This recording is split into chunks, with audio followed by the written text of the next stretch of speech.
Welcome to the Choralosophy Podcast. I'm Chris Muntz, I'm the host, and it's been a while since I've published an episode. My apologies for that.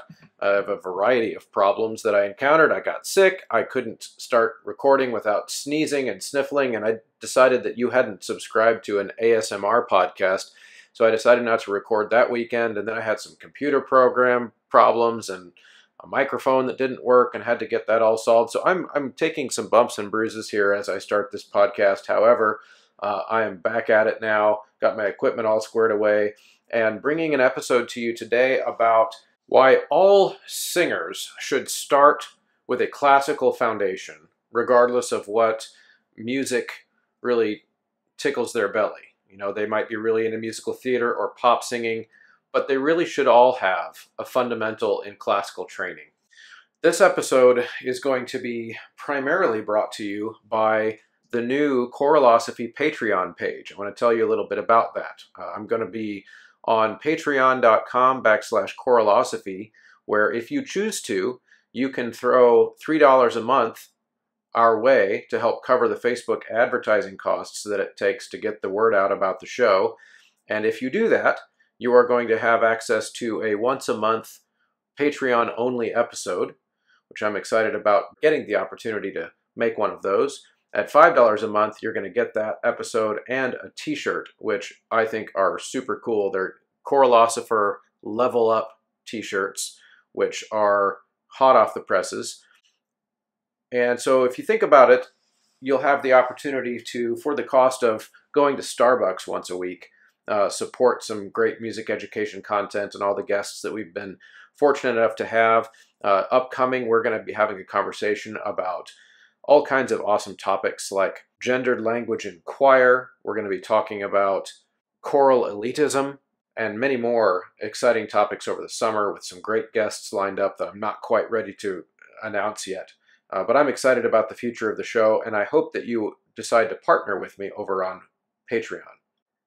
If you're not quite ready to be a Patreon supporter, that's okay. You can help out still quite a bit if you enjoy the show by simply telling your friends that you enjoy the show. Like on your Apple Podcasts app, you can give it a 5-star rating if you enjoy it. Leaving some kind of a review is hugely helpful. It helps people see the podcast when they're searching for choral music and music education topics in the Apple iTunes podcast app. And of course, sharing the episodes on social media. If there's one that really gets you interested and gets you thinking, share it with a note on Facebook, share it on Twitter. Those are things that are very helpful for a young show like this to get the word out, and I will be in your debt. Without any further ado, here is a conversation with Beth and I about the philosophy of classical voice training.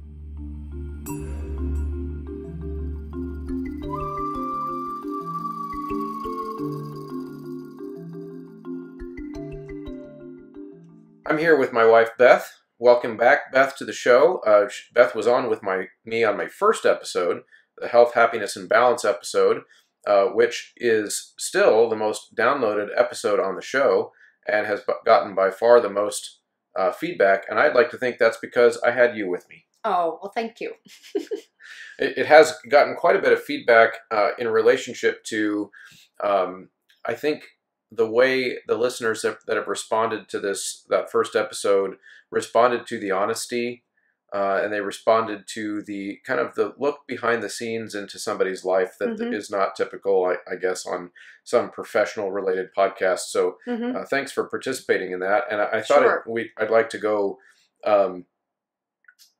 into that a little bit more, especially as it relates now on the flip side to your career. In the first episode, we kind of focused on how I approached balancing my home life with my career. But talk to us a little bit about how your life works with your career being a voice teacher. Well, I'm definitely a person that always has to be working and busy. I definitely have time that I like to take to relax and enjoy playing with the kids, playing a board game, playing outside, or chilling and watching a movie. But I also like to stay busy a lot. And I'm not always necessarily scheduled out like what I'm going to clean each day, but I always have to stay busy and stay on top of the things that I do. So in regards to my voice studio, I have currently around 35 voice students that I teach in the evenings, Monday through Thursday. And then I also, take care of almost everything around the house here, because you have like 12 jobs and you're busy a lot. And so I do a lot of the stuff around the house, and I enjoy it too. I like doing, yard work and home repairs and painting and all of those things. So I just stay busy and I get my stuff done and I do the things that I need to do. I make lists, and I like to have a clean house, and it's not always perfectly clean, but I try to just stay on top of those things and do things as they're needed. So what do you think the pros and cons are in being a essentially full-time private voice instructor? You get some, I would assume one of the pros would be things like the flexibility of building your own schedule, but at the same time, there isn't a whole lot of flexibility. What would you say the pros and cons are of that as a profession? As a profession, the pros are I am my own boss. I create my own work environment, my own expectations. That makes me feel very free as an artist, as somebody who is very artistic minded. I feel like kind of the sky's the limit as far as what I can do and what my expectations are. That's also sometimes a negative. I don't have a boss. I don't have somebody who's, following up on me and, checking in on me. And so I don't get feedback. I don't have a boss saying, you like you have been nominated for Teacher of the Year or accolades. If you think about it, you by default are the Teacher of the Year. Yeah. In your studio every single year. Studio. So you're undefeated.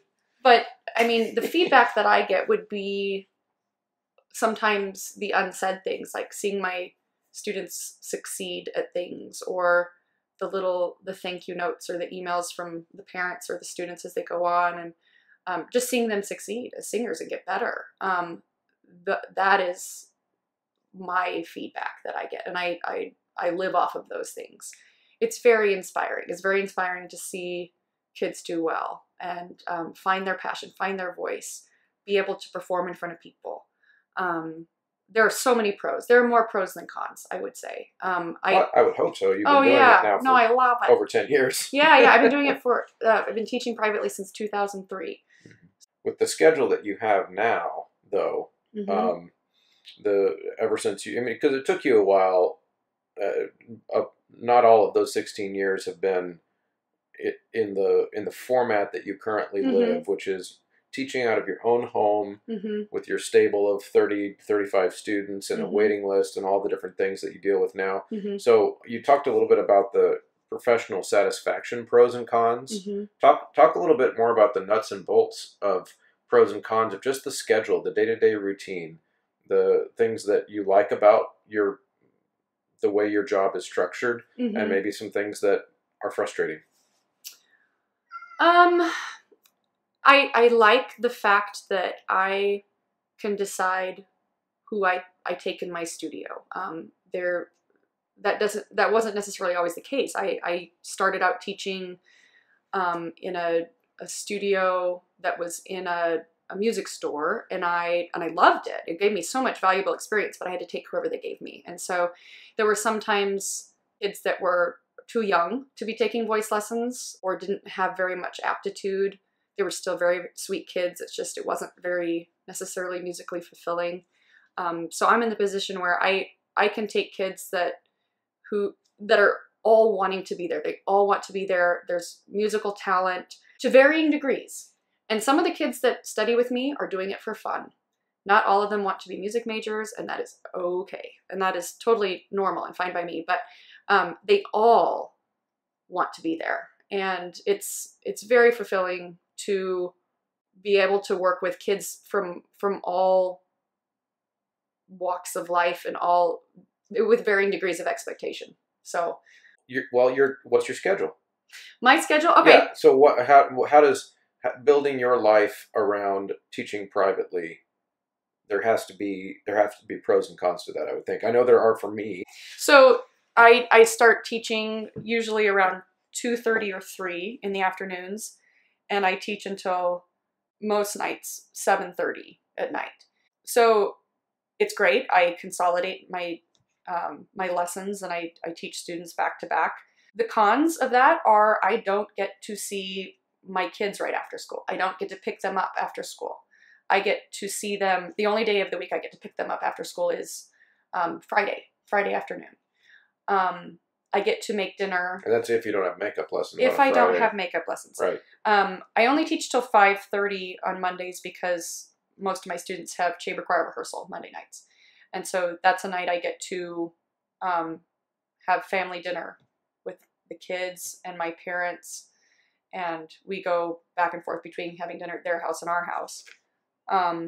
But that's tough sometimes. I mean, I'm reliant upon you the other nights, Tuesday, Wednesday, Thursday, to get the kids ready for bed, bathed, fed, whatnot. And I eat my dinner while I'm teaching those nights. I wish it weren't that way, honestly, because I mean, it's a trade-off. It's a trade-off. Yeah, it's a trade-off. When you're the at home to do home stuff, I'm at work, and when I'm at home to do home stuff, you're at work. Yep. You know, our schedules. Now, of course, if you haven't put two and two together yet, most of the choir people listening to this show would figure out that Beth can't make a living without teaching in the afternoon and evenings, because that's when kids are off school. The kids, I teach high school kids. Right, yes. Exclusively. Well, with the smattering of adults here and there. A few adults, yes. That kind of thing. But for the most part, your market is those high school age kids. And of course, I'm up and out of the house before 7 o'clock and home in time for you to do that. And so there's the pro is that we can both, for the way I see it, is that we can both do artistically and educationally the things that we really like to do. The con is our schedule has to sit on top of each other, like almost like a Jenga block. For sure. And Google Calendar is a savior. Right, and we can never parent really together except for on the weekends. And in the summer when we're both home. Well, yes. Yeah. Which is of course, is another huge pro. That's a huge pro. Huge pro, because we can build our schedule to where summer is family time, and oftentimes for entire weeks or an entire month at a time, which I recognize completely is a blessing that a lot of families don't get to have. Yeah. So it's like you give up a lot of stuff during the school year, but you do get some really amazing special time in the summer. For sure. So on the topic of those high school students that you teach, what would you say is your kind of guiding philosophy when you let's say let's be specific. You get a new student, they've never had solo training before. What are the first things you want them to learn? I like for them to know, well, for one, what they're signing up for, what I teach, what I am trying to bestow upon them. And that is first and foremost, vocal health. Teaching students how to sing in the classical style, contrary to what some people think, it doesn't just mean that you're studying classical repertoire. You're teaching them good vocal technique, how to sing in a healthy way, setting up good vocal habits for their life, regardless of what music career that they have. That is first and foremost my goal. I also, I like to know. No, that's great. I was going to zoom in on something you said, which I thought was really good, and it started making my brain explode. Which is that classical vocal training doesn't necessarily mean at all times you are singing classical repertory. Exactly. To me, that's really important, because and to get across that to teenagers, I think is a big challenge, because classical vocal training is the other things you said, which is how does your voice work? What are the body parts involved? It's classical anything training. Like that's why like classical dance training, classical literature training, classical theater training is it goes deeper. You're learning the nuts and bolts. Right. It goes deeper than the how do I get up on stage and just do it for fun so my mom and dad can take pictures. which I think, unfortunately, in the vocal world, and this probably exists in dance as well, and in theater, probably all those areas, where a good portion of that private instruction is just geared towards the photo ops with the parents. Mm-hmm. Like they just want their kid to get up and sing something pretty and look cute so they can tweet it or whatever. But what classical training is to build that technique and a solid fundamental so that regardless of what style of music they end up singing, they're going to do it in a healthy way and understand how their voice works. Yep. Is that fair? That's totally fair. I spend a lot of time in the first month talking to the students about how their voice works, the physiology of what is being used, how it's being used, showing them pictures and diagrams. And so much of it is just, they've heard little bits of it in class before, in choir, not all of it, not as in depth, right. For sure. But then they leave saying like, I didn't know it was so scientific. I didn't, and it makes so much sense. They said, I get it now. It makes sense to me. And then, the trick is putting all of that into action. And one thing that I love about... Which is way harder than That's way harder. Yeah. Understanding the concept, that's one thing. Yeah. Putting it into action is another thing. And that's different with every single student. But I love that. It's never the same. Teaching is never the same. And it helps me be very creative sometimes with what I do with students, coming up with new tricks, relying on tricks that I've learned and then coming up with new things for them to do. I employ a lot of kinesthetic movement, a lot of imagery, a lot of metaphors. And I like for my students to feel very free in my studio, feel like they can, it's almost like an experimentation lab where they can make noises that they've never made before and, assess them. I ask a lot of questions. How does that feel? Does that feel like it's healthy? Because I want them to learn to trust themselves as they move forward. So yeah. So all right. So let's say to distill that down to my original question, which was new student, never had solo vocal training before. The first things you're trying to impress upon them are, am I getting this right? That is the biology, the understanding how it all works, and then diving into the actual practice, or is that a simultaneous process? How does that? It's slightly simultaneous. It's me. Definitely, I want them to start trying right away. But we do it in increments. I usually start with posture. That's the foundation, and getting that right. Their alignment, their body alignment, how everything is supposed to align, and then we go with breathing. What if they can make a pretty sound even with bad posture? I'm just being devil's advocate. Because kids think that way. Right. They're like, why do I have to fix this if it sounds good? Well, I'll tell them that it will sound better if their posture is correct, if the alignment is correct. They will be able to sing even better. Yeah, some kids are anomalies, and they can make good sounds for either a short amount of time. Or just in spite of their flaw. In spite of their flaws, but it can always be better. And that's what I'm there for. I mean, we're more consistent at the very least. Right. As I like to tell my students, learning how to sing is not building a house, it's renovating a house. Because everybody already has a voice. Everybody grows up speaking, singing. I like that analogy of voice training and building houses. Say that, what did you say again? I like to tell my students, learning how to sing is not building a house, it is renovating a house, because there is already a voice that exists. We grow up learning how to speak, use our voice, vocalizing, and we sing as young children, well or not well, and most kids that seek out voice lessons sing in choir, and so there are already vocal habits instilled, and so we have to tweak those and modify those to make those habits better. And it's very interesting. I found that I've given it, as I get older, I've given it more and more thought. It's so much harder than you think it would be, because even though these kids are young and their brains are sponges, they have formed those neural pathways in their brains. And so those neural pathways are to trigger involuntary muscles most of the time. So getting those pathways to change is so hard, even when you have muscle memory in place where you're using voluntary muscles, but when you're using involuntary muscles, it's so much harder. And then to do it consistently, and then to do it when you're under pressure, when you're on a stage in front of people or you're being graded by a judge, it's so much harder. So it takes much more time and much more thought and practice and diligence to improve and change habits than most people are aware. So it's actually a very involved process, and it's fascinating to me. The voice and teaching voice never ceases to amaze me the older I get. Yeah, I'm glad you brought up the neural pathways issue, because as a nerd of the highest degree, that's something that I find fascinating.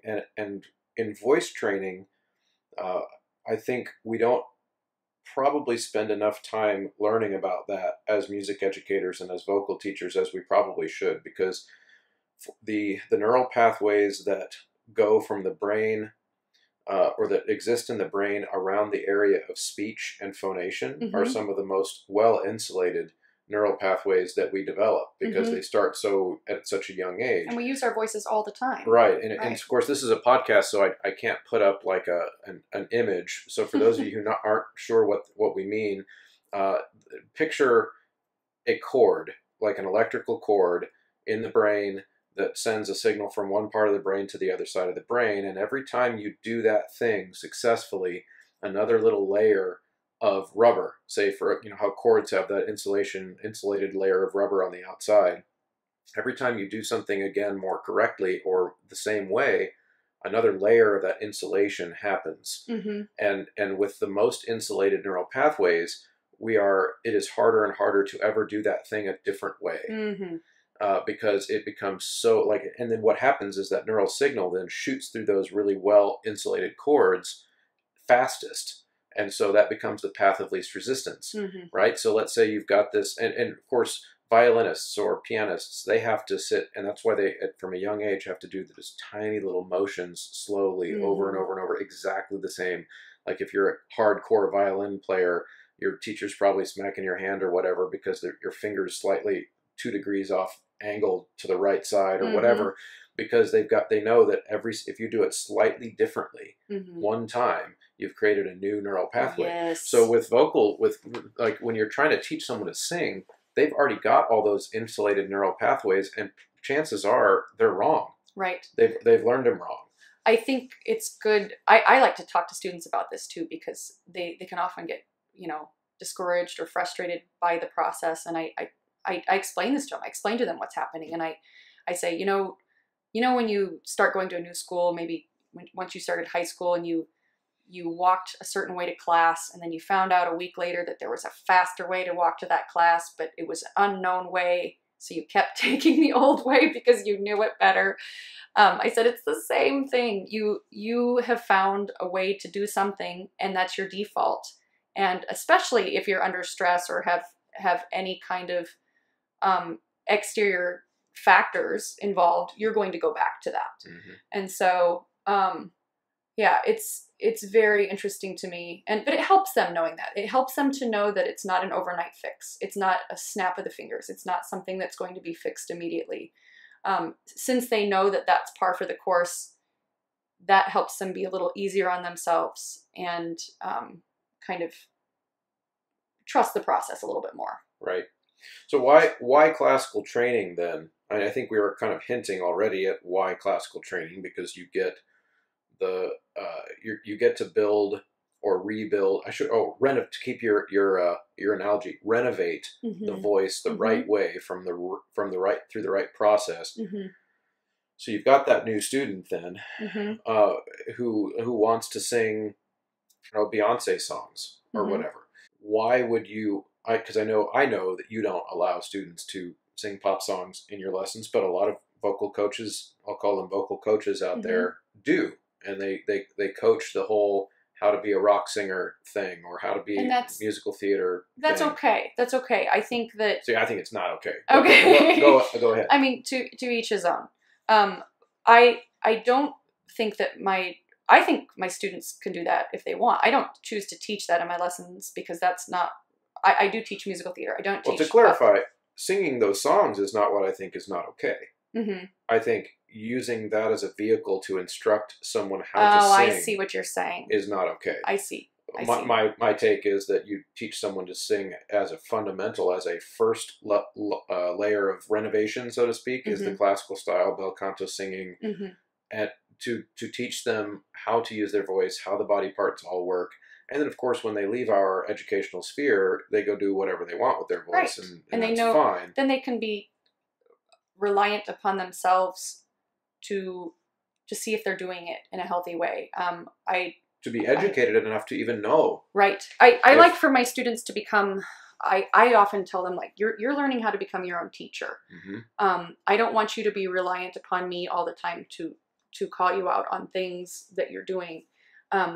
I want you to be very in tune with what you're doing, so that when you're out of here, out of your lesson, and if you're in choir, or if you're, you know, singing at pop and jazz or whatever, a school fundraiser or something, you can be in tune with what you're doing and know that if it's correct or not. And that's my ultimate goal for them, is to be able to have tools that they can use once they're not in my studio. And they can trust themselves. So I'm teaching them technique. I'm teaching them good solid have good solid technique, and have tools that they can use going forward. Not just teaching them songs. I'm not just teaching them songs to sing. I call those song teachers. Song teachers, yes. That's drives me crazy. That's not my thing. Yeah. Yeah. Well, and it's not even, to me, I'm trying to take a little bit more of a hard line to be directly confrontational. I don't think it's a matter of it's just not my thing. For those of you listening, I do teach a few voice lessons, not to nearly to the degree that Beth does as a career, but I teach 4 or 5 kids every school year. And so I do have individual one-on-one experience, but I don't think I think it's malpractice to the point of educationally unethical practice to just be a song teacher. I think when I hear about kids that are studying voice and paying an extraordinary amount of money studying with someone who has no formal training, and it's causing vocal injury, vocal fatigue, voice loss, that makes me very angry. It makes me very frustrated. I don't agree with it. But it's also that person's choice. Oh, of course. I'm not advocating that it would be illegal. Right.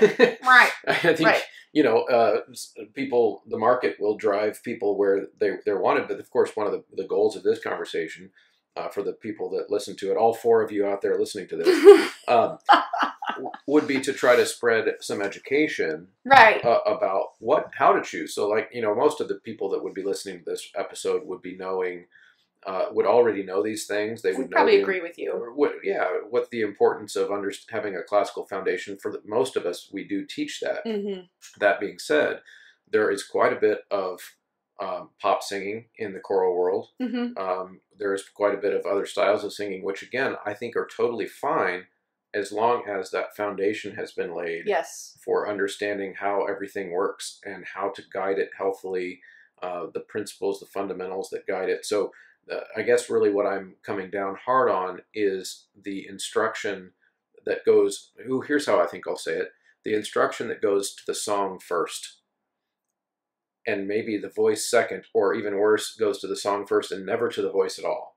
Yes. Which is how, I've seen that. Yeah. Yes. Well, yeah, and that's what I meant by song teachers. Like they're kids that will go pay this exorbitant sum to learn notes and rhythms to songs and memorize words to songs, but their voice, as far as how it's actually functioning, is the same. Right. And they succeeded if they hit the note 4 years later. Quote, hit the note, not if they sang in a healthy way and learned correct technique and learned how to do it and did everything work properly and feel good when they did it. Right. Yeah. With my voice students, I call it moments of brilliance. I judge them and their success based on moments of brilliance, not on whether or not they didn't mess up at contest, or didn't mess up at their recital. I'm listening for, did you hear that 4 measures where you said there was like a resonant, beautiful, overtone rich performance going on? That was a moment of brilliance. Now we got to figure out how to make that happen all the time. Right. Oh, you forgot words to verse 2? Yeah, I don't care about that. I'm the same. I'm the same. Very much the same. Like if a kid has been able to adopt a new harder technique, I'm way more excited about that than I am if they memorized a song, because they could sing the song the same and not have made any progress technically. So yeah, I'm some of very the much most that way. frustrating students that I've ever taught are the kids who memorize the song real fast and then Yeah, I don't care about that. and then never sound better. Right. And what's even worse is kids who do that for years, and that's I think that's at least in my tiny little studio, I have the luxury of, you know, not having to. I don't do it for a living. I do it for something that's kind of just, I guess, an outlet. And so at that point, I would tell the kid they're just not practicing, and then they would usually admit that they're not practicing, and then I kick them out of my studio. Right. So because you can memorize, you know, sitting in a car. Right. If your IQ is right around 100 or above, you can memorize the song with no problem. And you, it's so, but that's not what builds a voice. So I think we're definitely on the same page. But I guess that what I'm trying to get across is that, well, put it this way. Let's say you've got the parent or the kid who says they'd like to take voice lessons, but they only want to learn how to sing X style. What's your response? Well, first of all, that is assuming you even are willing to teach them at all. What's your response? And I might not.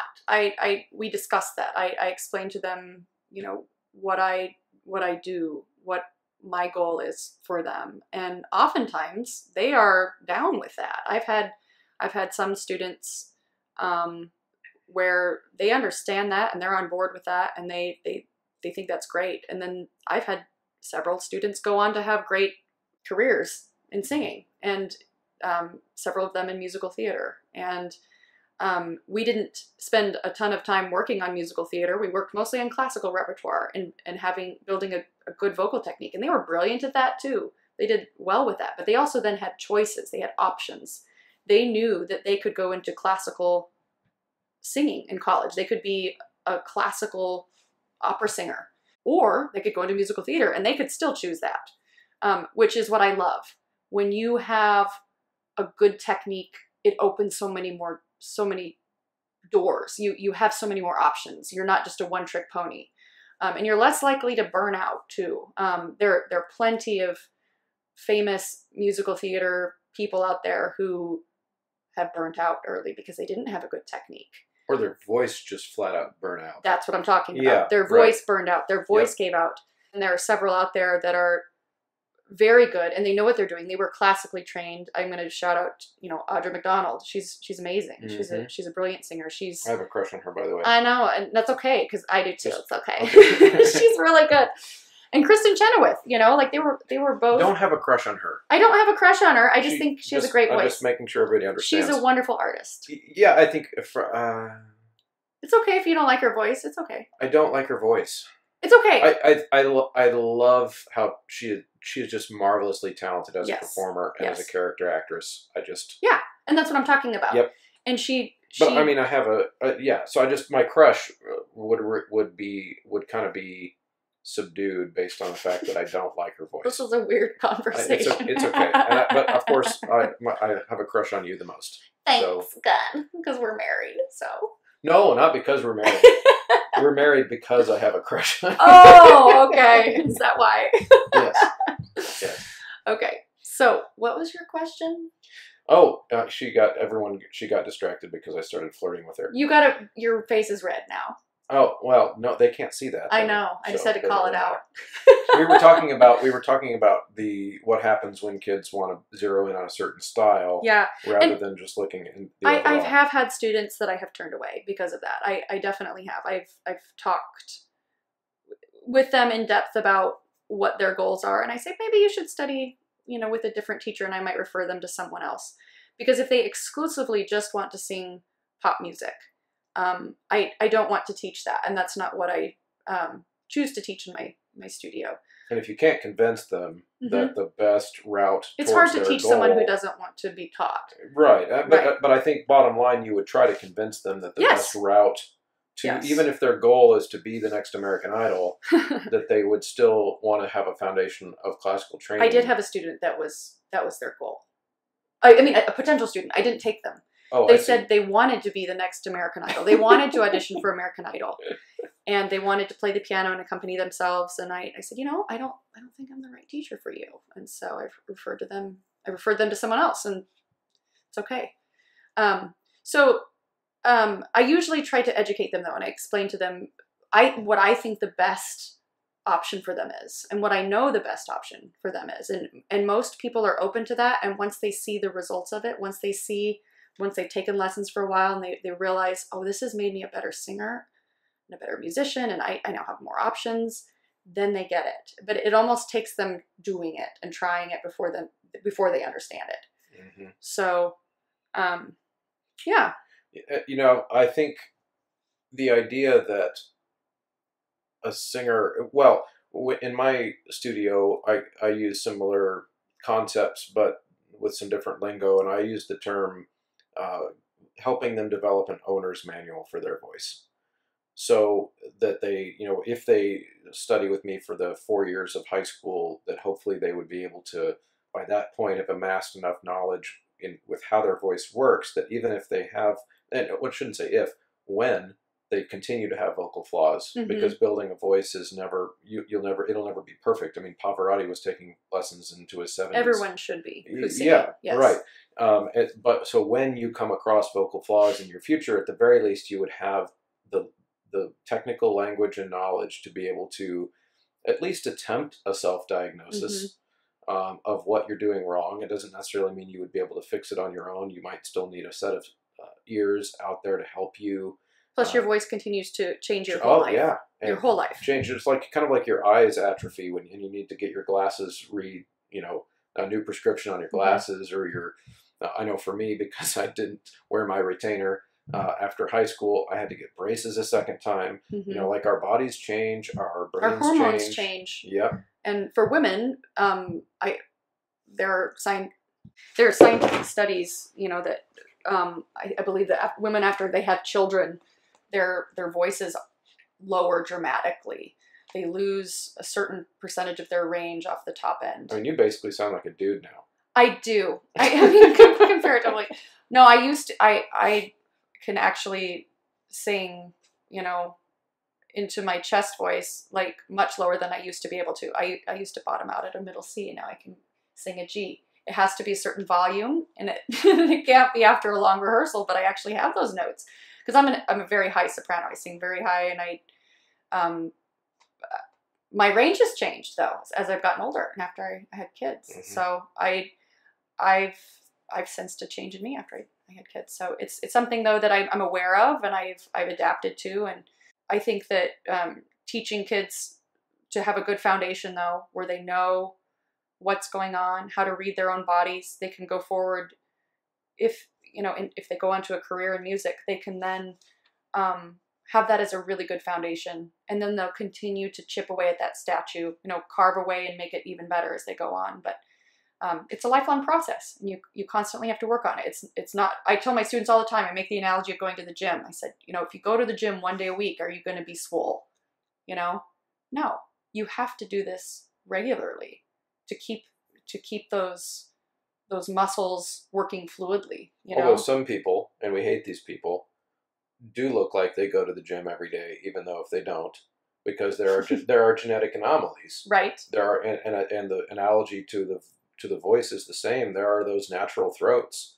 The kids that walk into the door at the beginning of high school and can already phonate healthily in every part of their range, and that's rare, super rare. Even some of my very best singers I've seen, if they take a summer off from singing, they come back and they, relatively speaking, they still sound very good. Right. But they say to me, I can't sing anymore. I've had kids that have said that. I don't know how to sing anymore because they've lost so much ability. So yes, they can still make good noises. They can still make sounds that are good compared to the rest of the kids in high school. But they are going to regress quite a bit if they don't practice all summer. Right, but the point is, I think that's an important topic to educate children and sometimes parents if it comes up, too, is that not everybody starts in the same place. and that as an educator, whether we're in a choral classroom with large numbers of kids or if we're in a one-on-one scenario, I think philosophically we should all be kind of thinking about whether or not progress is the goal, right, or whether or not some kind of high-level performance standard is the goal. Of course, both are the goal given enough time, but the reality is we don't have infinite amounts of time with every student. right. So are you happy with yourself as a voice teacher if you've polished a turd, somebody who came in with, basically no ability, no innate ability, but by the time maybe 2 years later they worked really hard, they can carry a tune and they can sing in a way that's pleasant. I would argue that in a lot of cases is a higher level of success as an educator. I agree. Than the kid who had the natural throat and 2 years later still has a pretty voice and can now sing louder. But other than that, that's really all they've learned.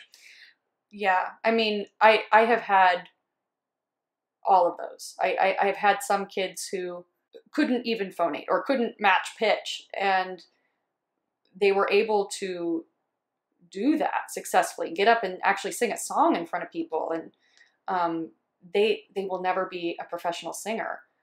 But I was so proud of them and their hard work and the amount of dedication it took for them to be able to do that. And I mean, some kids walk in and they don't even know how to phonate. They don't even know how to sing. They can't. Some kids come in and it's already there, but we still have to work from there. And I will tell you, I'm proud of all kids that work hard.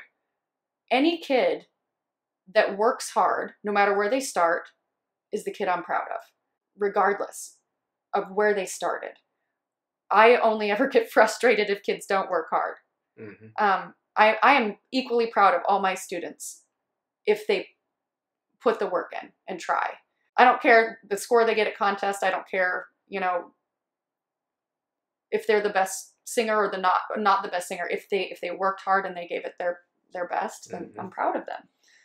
Yeah, I totally agree. I think the challenge in the vocal music world, I shouldn't say that. I think it's probably true in all of performing arts, is constantly fighting not only students' perception, but also parents, because they're the ones writing the check oftentimes, and what these lessons are, is the impression that the end goal is the ability to highlight your students' talent. And I think that's detrimental to not only their development, but also to our understanding as a culture and as a society of why it is that we study the arts.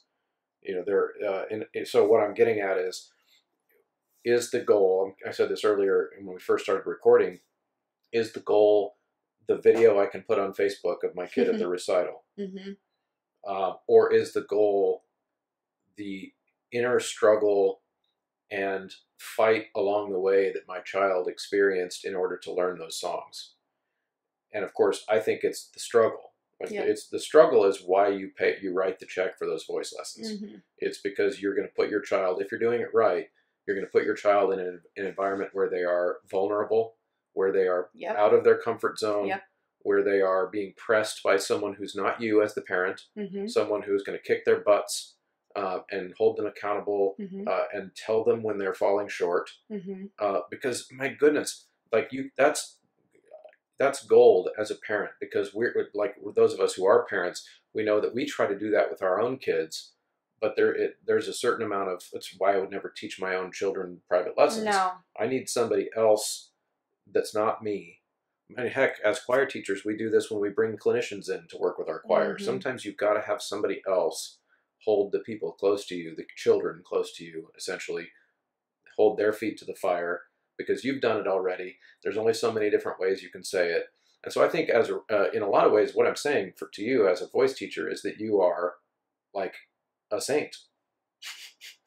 You are someone that should be held on a high pedestal in society as someone. Well, it's not sweet. I think that's true of all voice teachers. Because we're asking kids to do something that most kids aren't asked to do. I mean, I guess they're asked to do that in certain sports, and but this is very different though, because like you said, it's one-on-one. It's individual. It's one-on-one, and the vulnerability factor. If your baseball team loses, your team lost. Right, It's Yeah. interesting that you brought up the whole vulnerability thing. Brene Brown gave a TED talk on vulnerability, and it went viral. And she says, I haven't actually watched the TED talk, but I watched the show that she did on Netflix that talks about that. And she came into that because she decided to change what she was going to do for her TED talk, and decided to talk on vulnerability, and she got a lot of flack afterwards. A lot of the people that watched it commented and, you know, gave her criticisms, and she said after that she numbed herself by watching Downton Abbey, and then started Googling who was the president at the time when all of this was going on, and then she found a quote by Teddy Roosevelt, and it said, basically, those people that are not in the arena with me are not allowed to be the people that criticize me. So no one that is not doing what I am doing is allowed to criticize me. And so it was, I loved it. It was very fascinating, but she preaches a lot on vulnerability and how it's so rare but scary. And it had me thinking a lot about, I require my students to be vulnerable all the time. And for them to be vulnerable with me, I have to be vulnerable with them. And granted, it's easier when it's in a one-on-one situation. I know that it's easier to be vulnerable with one person than it is, say, for a whole choir, when you're in front of a whole choir. But that's scary for kids. But there's a huge payoff. And I think that it teaches them that it's okay to do that. For the long run, it teaches that life skill that being vulnerable is not bad, and it doesn't have to be scary. It can feel scary. It can feel like you're on a roller coaster. It starts to change their relationship with failure in certain ways. It does, and it helps them redefine failure, but it also helps them get used to the notion that it's okay to put yourself out there and be who you are, and come in to know who they are as an individual. So it's been that has given me some thought the last few days after I watched that.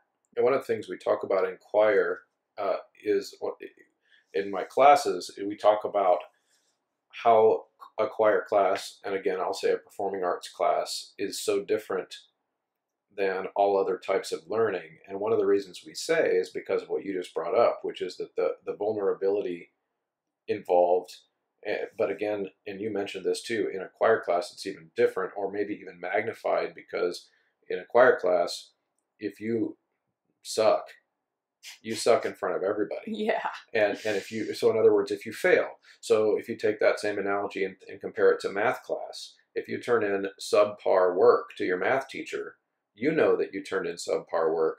Your math teacher knows that you turned in subpar work, but everyone else can you could even play it off and think that you did fine work. Whereas in choir, if you're doing subpar work, at the very least, everyone around you knows it. Right. And so it immediately creates a vulnerability that kids have to learn how to grow that thicker skin, to where it's either that I've got two choices. I suck in front of everybody, but I eventually get better, or I just don't try at all. And unfortunately, in a choral setting, some kids just choose to go the route of never trying at all, which means they don't get the full benefits of what it is that we do. So I think that's important. Unfortunately, with solo singing, like, say, for instance, a contest, when they have a judge that they're singing for, so much of singing and the opinion of whether or not something is good is arbitrary. And your judge could give you a certain score that they think you deserve, and it might not be deserved. So it's not directly reflective of whether or not the student worked hard or whether or not they did well. It's based on that judge's opinion. So I've seen kids get, high scores that didn't necessarily deserve them, or vice versa. And so it's a crapshoot in a lot of ways. It is a crapshoot, and unfortunately, we place a lot of that the definition of success on whether or not you got a gold medal or how many gold medals you got, right? And that photo op. But it's not about that. It's about the progress, and it's about the process, and it's about, did you improve and did you feel good? And I always am sure to ask my students before they go to contest, how do you feel about how you are singing? And have you worked hard? And how do you feel about yourself? And they're always very honest with me. And then there's an expectation of how they should feel, regardless of whether or not they get, you know, the gold at contest. And it's important. That's an important dialogue. And that's something that I've had to make sure that I do with every student, either before or after they sing a contest. Right. Well, Beth, thank you so much for coming on the show and talking to me about this. I think this is a very important topic. As choir teachers, we interface with voice teachers a lot, if we're not the only voice teacher that the students ever have. And so I think if there's a philosophy that governs the way our ensemble should sound, that should distill down to the level of what the individual singer should be learning and training in a perfect world, of course. So I appreciate your insight. Yeah. Can I end with a little thought? Please. I Big think, thoughts. I do think that having a philosophy is very important. And when we went to that little question answer session at National ACDA with Eve Ely, and he said, you know, emphatically that you have to have a philosophy as a teacher. And I do have philosophies. I just hadn't really thought about them a lot and articulated them. And that was really important for me to do, to think about what are my philosophies. And I do have them, but I didn't ever really voice them to myself. And so it is important to have them, even if you're teaching choir or teaching, you know, private voice lessons. Sounds like a good reason to have a blog. Maybe. I think you should. Okay. Beth, thank you so much for coming on. Thank you for having me.